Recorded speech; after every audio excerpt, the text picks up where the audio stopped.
این ویدیو قرار بهتون آموزش بدم بین 101 میلیون یوسی رایگان پابجی موبایل. دوستان عزیز تک تکتون دریافت کنید. این ویدیو داره یک جایزه هستش که کسانی که لایک و سابسکرایب میکنن و چند تا کامنت خوب میذارن بینشون قرعه کشی میشه و یک سوت جدید لباس آپگریدی که داخل ویدیو رو میبینید بهشون هدیه میدید. توجه داشته باشین، حتما کانال ما رو سابسکرایب داشته باشین و ویدیو رو لایک کنید. حتما تا آخر ویدیو رو مشاهده کنید و تماشا کنید. خب دوستان عزیز لیت گو. این ویدیو قراره بهتون آموزش بدیم که چطور میتونید بین 10 الی 100 یوسی پابجی موبایل رو دریافت کنید. تمام آموزش این کار براتون تضمینی انجام میشه و کاملا تضمینی و بدون بن هستش.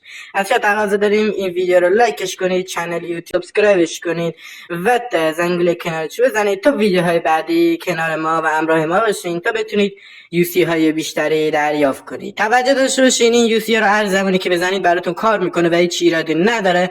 فقط کافیه سازگاری داشته باشه با گوشیتون و هر نوع فایلی که میذاریم با یک نوع گوشی سازگاری داره. خب دوستان عزیز ما بلافاصله وارد خود آموزش نصب شیم و بهتون آموزش میدم چطور میتونید این همه یوسی پابجی موبایل دریافت کنیم. لیت گو. با دو تا بنر روبرو میشین. در بنر اولش براتون یک لینک گذاشتن که برای دریافت شیت کلیک میکنید روش. در قسمت دومش لینک دریافت یوسی براتون قرار دادم. روی لینک دریافت یوسی کلیک میکنید و این قسمت ثبت میکنید تا سایت براتون بالا بیاد و یوسیاتون اوکی بشه. و زمانی که سایت بالا اومد براتون مراحل کاملش رو میگم که چطور میتونید این همه یوسی دریافت کنید. این قسمت که مشاهده میکنید زده عکس سکه و یوسی رایگان پابجی موبایل به صورت آنلاین. شما روی این قسمت زرد کلیک میکنید و این قسمت باید ثبت کنید تا فایلش داخل فایل های پکس OBB یا فایل های پکس خود گوشیتون یا همون پابجی موبایلتون براتون کار بده و به طور کامل براتون اوکی بشه و همون صد و سازگاری داشته باشه. این قسمتی که از مهمترین قسمت ها هستش. برای این صفحه رو ترک نکنید و توی همین صفحه منتظر باشین تا به بخش دوم یعنی این قسمت برسید. این قسمت سکتون رو باید بذارین، ببخشید یوسیتون رو بذارین روی سکه 850 و سکتون رو بذارین روی 250 که بین 10 الی 250 یوسی پابجی موبایل به صورت رایگان به اکانت شما براتون به صورت قانونی واریز میشه و یوسی اکی دریافت میکنید.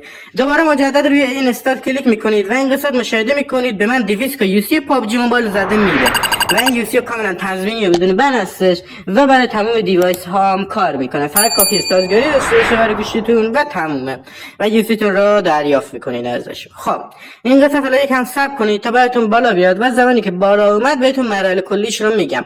بعد وارد بخش سوم بشید که این بخش دومش بود که من داخل این بخش براتون اگه همچین قسمت قرمز رنگ آورد اوکی هستش.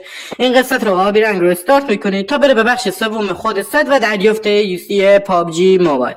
این قسمت که وارد شدین شما با این منویی که براتون میاره هیچ کاری ندارید. روی این قسمت پایین سمت راست کلیک میکنید، آیدی پشتیبانیشو میاد که یوسی میده. این قسمت آیدی عددی اکانتتون رو واریز میکنید، ببخشید وارد میکنید. توجه داشته باشین آیدی عددی اکانت اصلیتون باید باشه و اگه آیدی عددی اکانت مثال میزنم فیک بدین یا هر چی بدین براتون کار نمیکنه. باید آیدی عددی اکانت اصلیتون باشه. من آیدی عددی فیک زدم فقط به خاطر اینکه نمیخوام آیدی عددیم داخل ویدیو لو بره. بعد دوباره روی خود دریافت چیت کلیک میکنید این قسمت رو و اینجا ثبت میکنید فایل رو بهتون بده. من چون فایل از قبل دانلود دارم دیگه فقط وارد برنامه منیجر میشم که هم بهتون میگم. خب دوستان عزیز این برنامه منیجر هستش که داخل ویدیو براتون مشاهده میکنید. زمانی که این برنامه رو دانلود کردین و وارد شده و اون فایلی که براتون قرار داده بودم کپی کردین داخل کیس گوشتون روی پوشه میزنید و روی فایل میزنید. این قسمت روی فایل پکسش نگه میدارید و روی کپی کردن کلیک میکنید. طبق مراحلی که من به شما میگم باید پیش بریم و اگر یک مراحلش رو جا بندازین یوسی براتون کار نمیکنه و در نهایت اکانتتون براتون یوسی نمیاد داخلش. طبقا همین فایل ها و همین پوشهایی که من روشون کلیک میکنم شما باید کلیک کنید. اگه من پوشه اضافی دارم به خاطر چیت هستش چون همش چیت میزنم و اینا دیگه فایل امکان داره اضافه بیادش. پس شما ممکنه فقط یکی داشته باشید مثل مال من 3 تا داشته باشه. خب شما روی این قسمتی که براتون قرار دادیم روی اول کلیک میکنید روی فایل پکس پابجی موبایل و این قسمت از سمت منو سمت پایین سمت چپ کلیک میکنید روش و فایل رو اینجا استخراج میکنید. میزنید پذیرش برای تمام فایل ها و جایگزینی رو میزنید. در صورتی که ایرور براتون آورد هیچ ایرادی نداره و این ایرور کاملا فیک هستش و هیچ ایرادی نداره. روی تایید کلیک میکنید. الان یوسی اومده. فقط کافیه وارد پابجی تون بشین و یوسی تون رو دریافت کنید. اگه تا اینجا کار با من بودین ویدیو رو لایک کنید، کانال یوتیوب منو سابسکرایب کنید. تا ویدیو بعدی خدا نگهدار.